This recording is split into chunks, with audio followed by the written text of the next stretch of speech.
I want to implore these office bearers, starting from the office of the county secretary down to the board. When you have been given responsibility, there is a lot of accountability on your shoulders.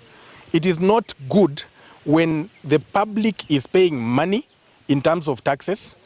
The governor has the goodwill, as a functional cabinet, but the implementers who are supposed to make sure that we are busy in the clinics treating patients take us around by shortchanging us on things that are supposed to be straightforward. My team that is behind me, this is the leadership, is ready to sit down on the negotiating table and put a signature to the return to work so that members can go back to work as early as tomorrow.